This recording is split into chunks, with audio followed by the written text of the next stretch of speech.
நடிகர் அஜித்குமார் ரசிகர்களிடம் மானமே போகுது என வேதனையுடன் கடிந்து கொண்ட வீடியோ இணையத்தில் வைரலாகி வருகிறது.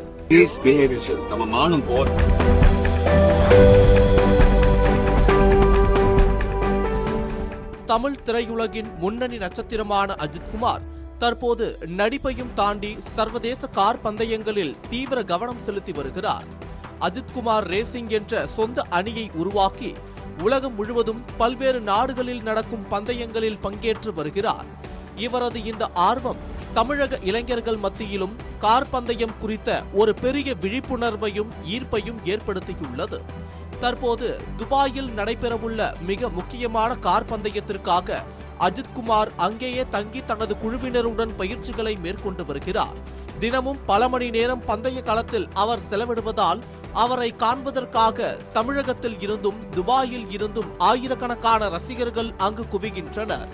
எவ்வளவு வேலைபளு இருந்தாலும் தன்னை தேடி வரும் ரசிகர்களுக்காக நேரம் ஒதுக்கி அவர்களுடன் புகைப்படம் எடுத்துக் கொள்வதை அஜித் வழக்கமாக வைத்திருக்கிறார். இந்நிலையில் பயிற்சி தளத்திற்கு சென்ற சில ரசிகர்கள் அஜித்தின் அன்பை தவறாக பயன்படுத்திக் கொண்டதாக கூறப்படுகிறது. சிலர் மது அருந்திவிட்டு வந்து கூச்சலிட்டதாகவும் அஜித்தின் ரேஸ் கார் உட்பட பல வீரர்களின் கார்கள் மீது சாய்ந்தபடி செல்ஃபி எடுக்க முயன்றதாகவும் கூறப்படுகிறது.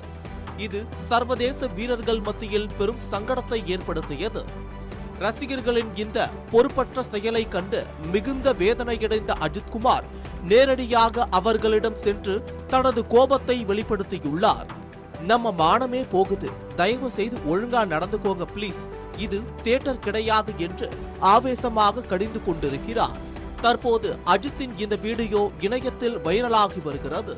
அடிக்கடி ரசிகர்களுக்கு பல அறிவுரைகளை வழங்கினாலும் ஒரு சிலரது இத்தகைய செயல்கள் அஜித்தை தர்ம சங்கடத்தில் ஆழ்த்தி வருவது குறிப்பிடத்தக்கது.